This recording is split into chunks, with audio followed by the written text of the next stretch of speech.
തൊഴിൽ സ്തംഭനത്തിനെതിരെയും പരിസ്ഥിതിവാദികൾക്കെതിരെയും പ്രതിഷേധവുമായി കലഞ്ഞൂരിൽ പാറക്വാറി തൊഴിലാളികൾ രംഗത്ത്.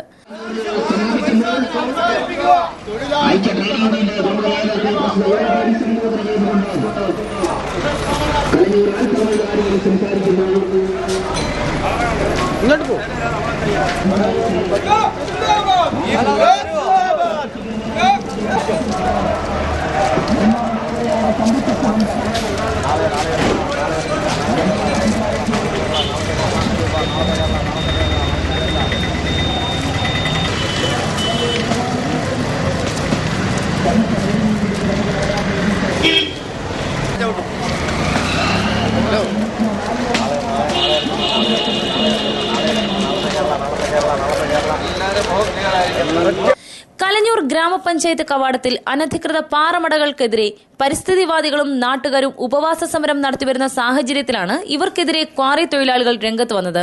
കൂടൽ ജംഗ്ഷനിൽ നിന്നും ഐക്യ ട്രേഡ് യൂണിയന്റെ നേതൃത്വത്തിൽ തൊഴിലാളികൾ പ്രതിഷേധ റാലി നടത്തി. ക്വാറി നിർമ്മാണ മേഖലയിൽ പ്രവർത്തിക്കുന്ന നൂറുകണക്കിന് തൊഴിലാളിമാർ അണിനിരുന്നു. പരിസ്ഥിതിവാദികളുടെ ഉപവാസ സമരപ്പന്തലിനു മുമ്പിലേക്ക് ഐക്യ ട്രേഡ് യൂണിയൻ പ്രവർത്തകർ മുദ്രാവാക്യങ്ങൾ ഉയർത്തി കടന്നു ചെന്നത് വാക്കേറ്റത്തിനും കോലാഹലങ്ങൾക്കും ഇടയാക്കി.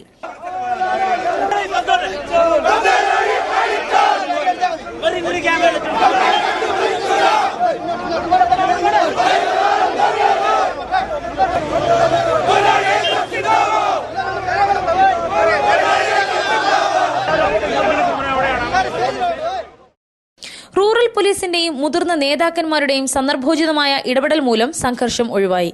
News bureau, Pathanapuram.